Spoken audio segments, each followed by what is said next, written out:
Contract కార్మికులను మనం ఎట్లా కలుపుకుందాము, వాళ్ళ జీతాల విషయంలో ఏం స్టాండ్ తీసుకుందాం అన్న విషయం కూడా క్లారిటీ తీసుకోవాలి. మరి మొత్తం ఈ రౌండ్ టేబుల్ సమావేశంలో ఇప్పటివరకు జరిగిన చర్చను సమాప్తి చేస్తూ గౌరవనీయులు రియాజ్ అహ్మద్ గారు మాట్లాడుతూ. సభకు నమస్కారం. గాయం ఒక్కరి దగ్గర ఉంది, మందు ఒక్కరి దగ్గర పోతాం, అది ప్రధాన సమస్య. సింగరేణి కంపెనీ అంటే ఇది రిజిస్టర్డ్ కంపెనీ, దీనికి ప్రభుత్వ ఆదేశాలు ఏది కూడా పనికిరావు. మనది బోర్డు. తర్వాత ఇండస్ట్రియల్ డిస్ప్యూట్, పారిశ్రామిక వివాదాలు, ఇవన్నీ ఇప్పుడు చెప్పినవన్నీ కూడా పారిశ్రామిక వివాదాలు.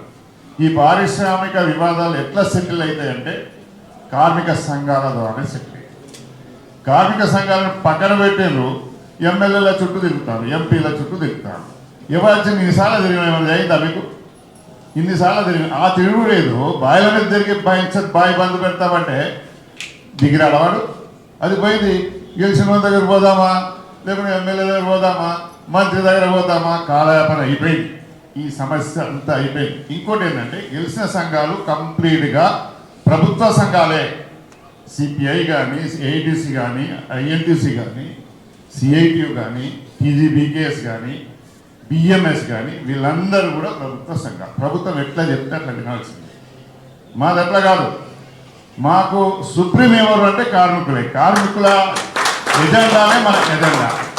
అది పక్కన పెట్టాడు. మీరు గెలిపించారు. మాకు 5 సార్లు గెలిపిస్తే కంపెనీ ఆఫీసులు గజగజలాడించినాం. కార్మికునికి నమస్తే పోయి అనేది రియాజ్ పైకి తీసుకురాకు, నీకేమైనా ఉంటే నువ్వు మాకు చెప్పబోయి మేము చేసుకున్నాం అన్నారా లేదా? అన్నారా? అట్లా ఇప్పుడున్న కార్మిక సంఘాలు ఏం చేస్తున్నాయంటే పిరికితనాన్ని నూరుకొస్తున్నాయి. నీకు కార్మికులను పిరికితనాన్ని నూరుకొస్తున్నాయి. నువ్వు ఆయన దగ్గర పోకు, నీకు నక్సలైట్ అంటారు, ఈయన దగ్గర పోకు, నీకు ట్రాన్స్ఫర్ చేస్తారు, గట్టిగా మాట్లాడకు, మాట్లాడితే డిస్మిస్ చేస్తారు. ఇటువంటి ధైర్యం చెప్పవలసిన కార్మిక సంఘాలు లాలుచి పడి దగుల్బాజీ అయి పిరికితనాన్ని నూరుపోసి కార్మికుల వర్గం అందరికీ ఒక అంటువ్యాధి, భయం అన్న అంటువ్యాధి కలిగించింది. ఆ భయం అన్న అంటువ్యాధి మీ గుండెలకి వెళ్ళి పోయినాడు. డెఫినెట్ సమస్య ఆఫీసర్ మీ దగ్గరికి వస్తారు, ఈ సమస్య ఏంటో చెప్పు అంటారు. అది మనం ఇప్పుడు తెలుసుకోవాల్సిన అవసరం ఉంది.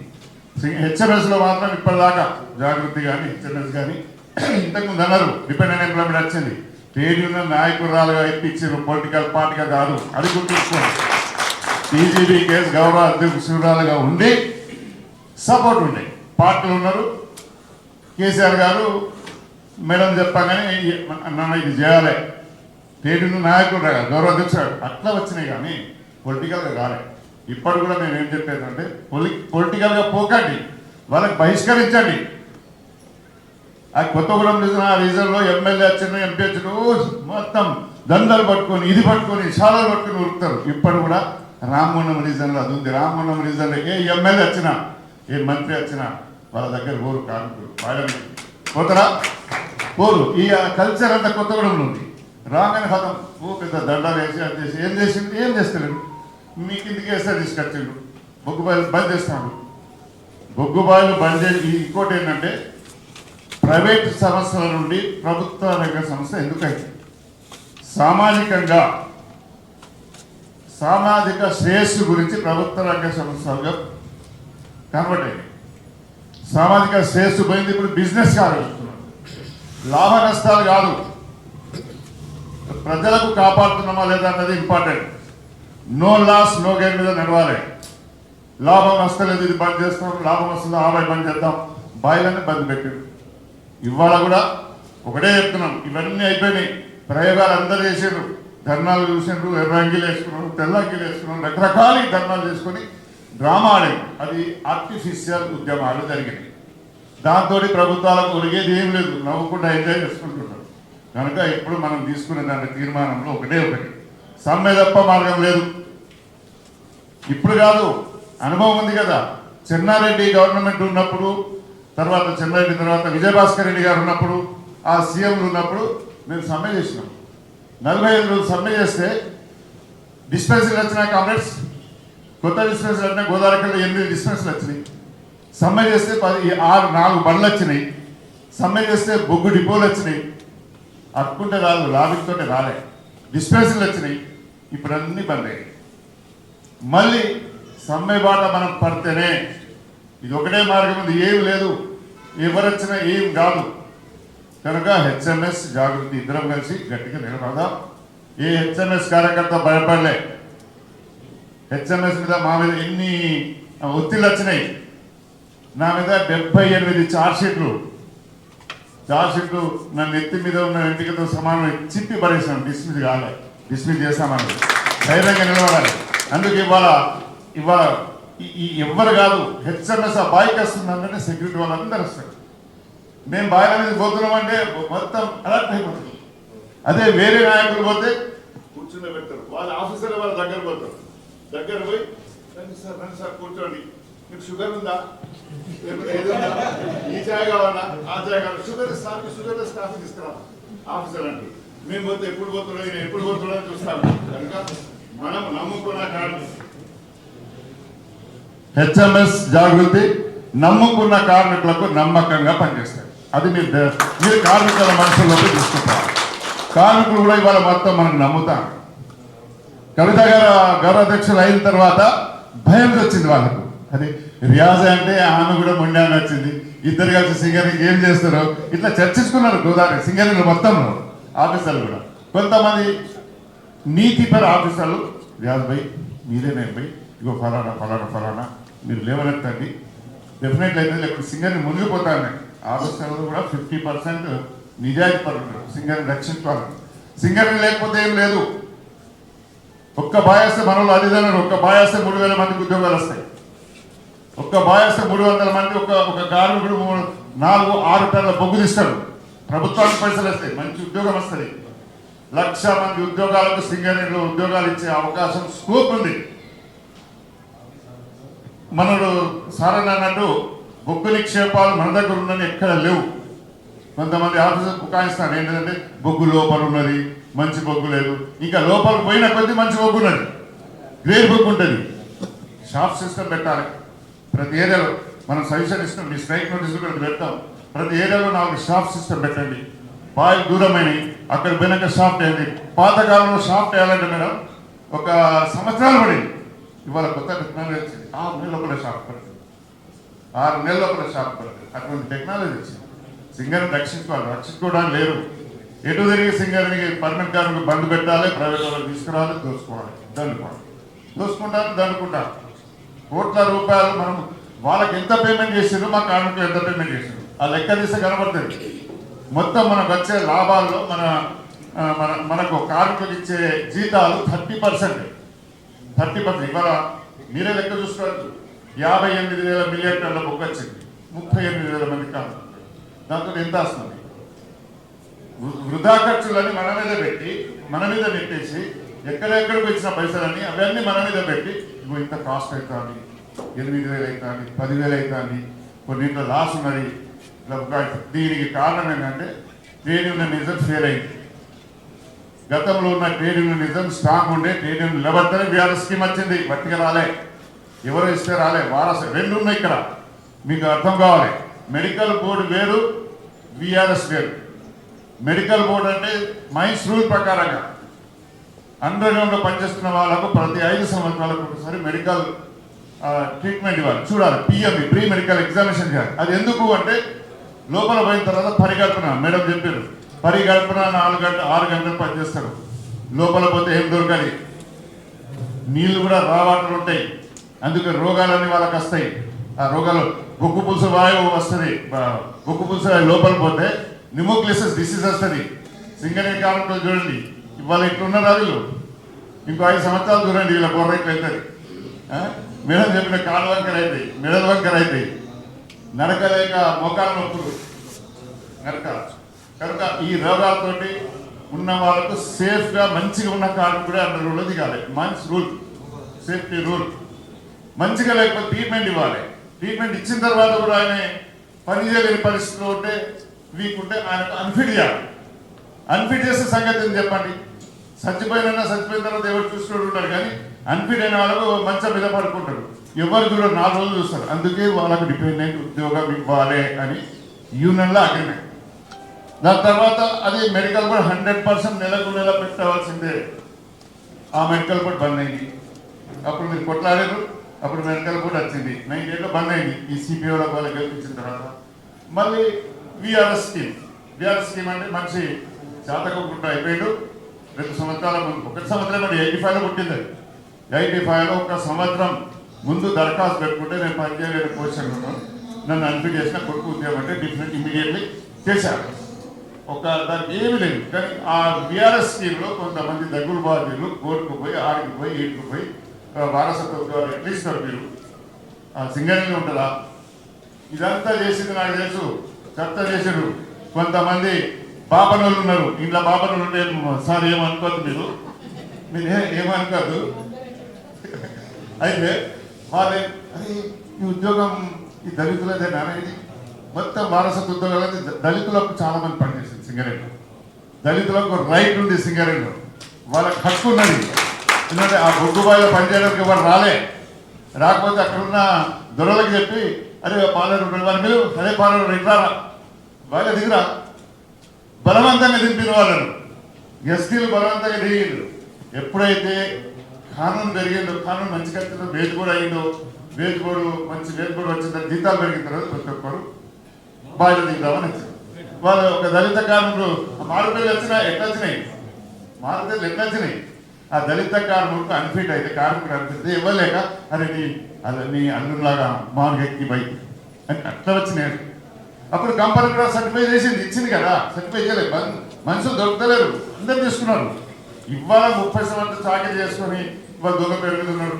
ఇంకో విషయం కాంగ్రెస్, ఇది లీగల్గా పోతే ఎవరు కూడా ఛాన్స్ ఇవ్వదు. ఏ కోర్టుకు పోయినా కోర్టు కాదు, లీగల్గా ఏటీసీలు వాళ్ళు అంటారు కదా, ఇప్పుడు చేస్తున్నారు. లీగల్ సెల్కు మేము పంపిస్తాం, లీగల్ సెల్ సర్టిఫై చేస్తాం, దీనికి చేయదు. కనుక ఇది బైపార్టెడ్ అగ్రిమెంట్ చేసుకోవాలి. బైపార్టెడ్ అగ్రిమెంట్ అంటే ఇప్పుడు సింగరేణి కంపెనీకి గవర్నమెంట్తో సంబంధం లేదు.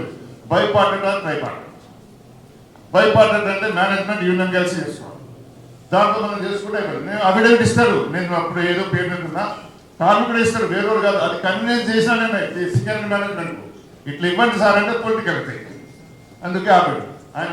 అది ఇస్తాడు, కేసులు అవుతానని ఎవరెవరు కేసు పెడతానంటే సార్ అఫిడవిట్ తీసుకోండి కాదు అని ఇస్తారు.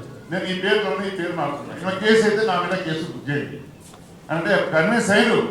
మన దగ్గర పవర్ లేదు, మనం గెలిచిలేము. అదే గెలిచి ఉంటే డెఫినెట్లీ బైపార్టెడ్ అగ్రిమెంట్ చేసేది. బైపార్టెడ్ అంటే మేనేజ్మెంట్ యూనియన్, బైపార్టెడ్ కానప్పుడు ట్రైపార్టెడ్. ట్రైపార్టెడ్ అంటే మన ఇద్దరి మధ్యలో తగాదు ఉన్నది, సెటిల్ కాలేదు అంటే లేబర్ డిపార్ట్మెంట్ వస్తుంది మధ్యలో, దానికి ట్రైపార్టెడ్ అగ్రిమెంట్ చేస్తుంది. దీనికి చట్టబద్ధత ఉన్నాయి.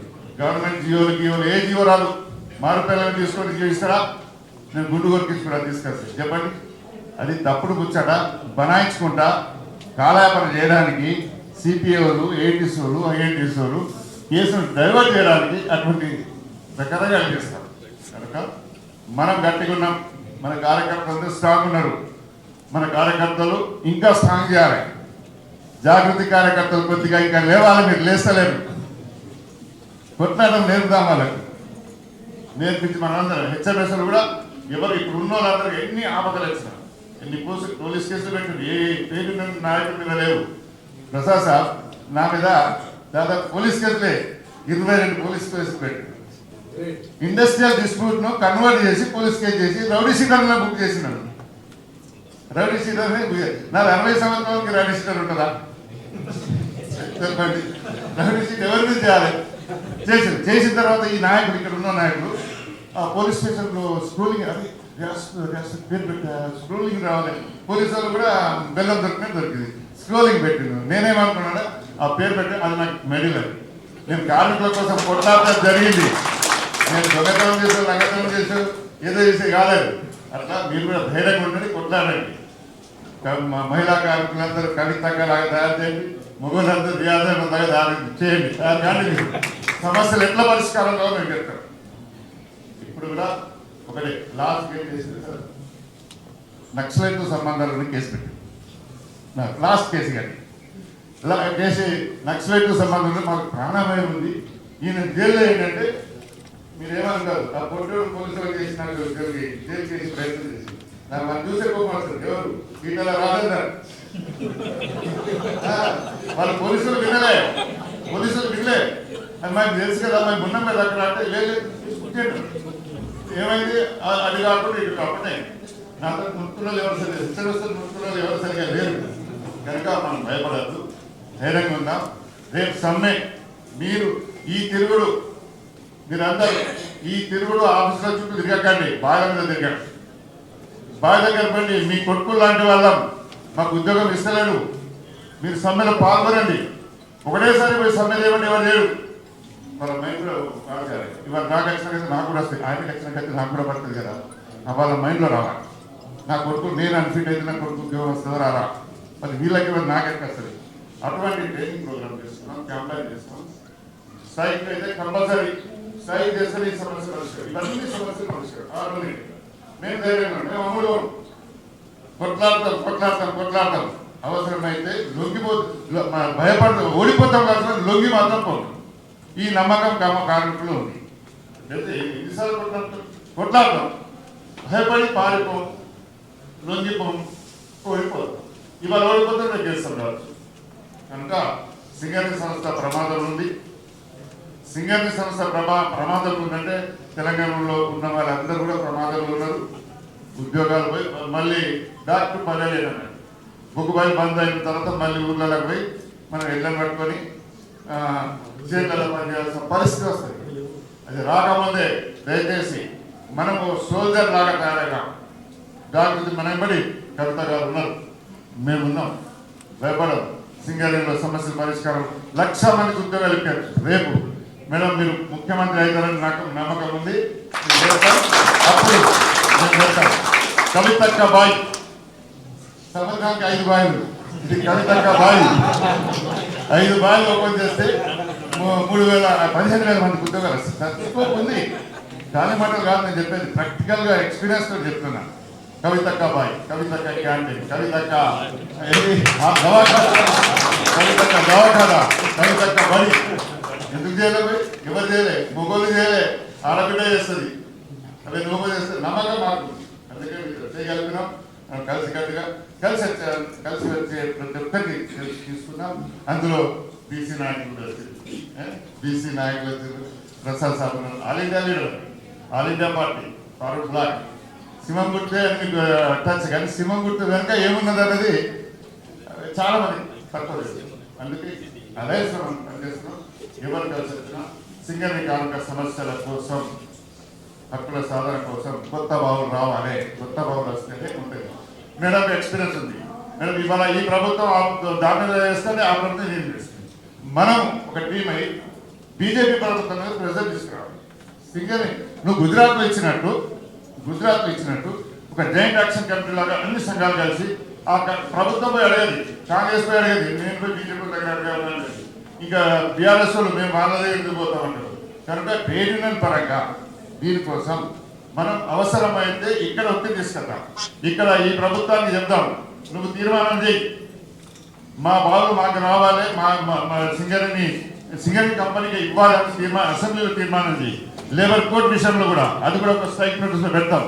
లేబర్ కోర్టు మమతా బెనర్జీ ఒప్పుకోలేదు, మేము అమలు చేయమన్నది. కేరళలో అమలు చేయమన్నారు, తమిళనాడులో అమలు చేయమన్నారు. ఇక్కడ రాష్ట్ర ప్రభుత్వం కూడా మన ఈ సిబిఐ కేసులు కాదు, అసెంబ్లీలో తీర్మానం చేసి లేబర్ కోర్టును మేము అమలు చేయము, తీర్మానం చేసి అమలు చేయమని అప్పుడు మనం కొట్లాడే దమ్ముంటుంది. ప్రతి ఒక్కటి మనకు వస్తుంది. కనుక సింగరేణిని కాపాడుకునే బాధ్యత మేము తీసుకుంటాం. 600 సమ్మెకి పోతాం, సమ్మె ఆర్గనైజ్ చేస్తాం. సమ్మె చేస్తే పొగ్గు పిల్ల రాకుంటేనే కంపెనీ భయపడుతుంది అన్నట్టు మీరు అన్నట్టు ఒక పాయింట్ వచ్చింది. మనం అందరం సమ్మె చేస్తే కాంట్రాక్ట్ లేబర్తో పనిచేస్తారు. ఓబీ కాంట్రాక్టర్ దగ్గర ఉన్న వాళ్ళు ఎవరంటే ఇతర రాష్ట్రాలు మైగ్రెంట్ వర్కర్స్ ఇప్పటి కూడా బందీఖానాలాగా షెడ్లలో పెట్టి తాళాలు వేసి పనిచేస్తారు. కనుక వాళ్ళని కూడా మనం దిప్పుదాం, వాళ్ళని తీసుకున్నాం. అందరం కలిసి కట్టుగా సింగరేణిని కాపాడుకుందాం. ప్రతి ఇంటికి 2 ఉద్యోగాలు వస్తాయి. మనం చూస్తే తెలంగాణ చిన్నగా అయింది కదా, అప్పుడు ఆంధ్రప్రదేశ్ ఉన్నది, ఇప్పుడు తెలంగాణ చిన్నగా ఉన్నది. అప్పుడు ద్రోహం జరిగింది, చాలా ద్రోహం జరిగింది. ఆంధ్రప్రదేశ్ గవర్నమెంట్ ఉన్నప్పుడు కోల్ ఇండియాలో క్లర్క్ పోస్ట్ 10th పాస్ అయితే క్లర్క్ పోస్ట్. కానీ సింగరేణిలో వచ్చేసరికి డిగ్రీ చేయాలి. తర్వాత అప్పుడు ఇది ఉంది కదా ఇంకా నో సార్ టైపింగ్ తర్వాత టైప్ పాస్ కావాలి, డిగ్రీ చేయాలి. తెలంగాణలో ఉన్న పల్లెలు ఎవరు డిగ్రీ చేసింటారు? టైప్ చేయాలంటే డిస్ట్రిక్ట్ హెడ్ క్వార్టర్ ఉండే ఆ కానూన్ ఆంధ్ర ఆఫీసర్లో పెట్టారు. అందుకే క్లర్క్ లెక్క వాళ్ళే ఉన్నారు. మన వాళ్ళు ఎవ్వరి లేరు డిగ్రీ.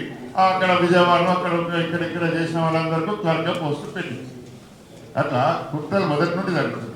ఏదేమైనా ఇప్పుడు మన చేతికి పవర్ రావాలి. ఇప్పుడు కత్తి వాళ్ళ దగ్గర ఉన్నది, మనం పొడుస్తామంటున్నాం. కత్తి లేదు మన దగ్గర. దాన్ని కూడా సాధించుకొని 100% మన సింగరేణిని రక్షించుకున్నాం. సింగరేణిలో 150,000 మంది ఉండేటట్టు చేసే స్కోప్ నిజంగానే తలుచుకుంటే ఒక పవర్ వచ్చిందంటే 5 సంవత్సరాల లోపల 1,00,000 ఉద్యోగాలు ఇచ్చారు. అప్పుడు మనమందరమే అక్క కూడా నేను చేయనంటే అక్క కూడా ధర్నా చేద్దాం, చేయొద్దని తిరుగుబాటు చేద్దామని తెలియపరుస్తూ ఈ అవకాశం ఇచ్చిన మీ అందరికీ ధన్యవాదాలు తెలుపుతూ సమ్మెకు ప్రిపేర్ కావాలి. సమ్మె నోటీస్ ఇవ్వాలి. కలిసి వచ్చిన కార్మిక సంఘాలకు మరోసారి మనం పిలిపించి మాట్లాడదాం. ప్రసాద్ సార్ మీరు కూడా భాగస్వాములు కావాలి. పిలిచి మన పెద్దలు కూడా భాగస్వామ్యం చేయాలి. అందరం కలిసి సింగరేణిని కాపాడుకుందామని ఆశతో ముగిస్తుంది.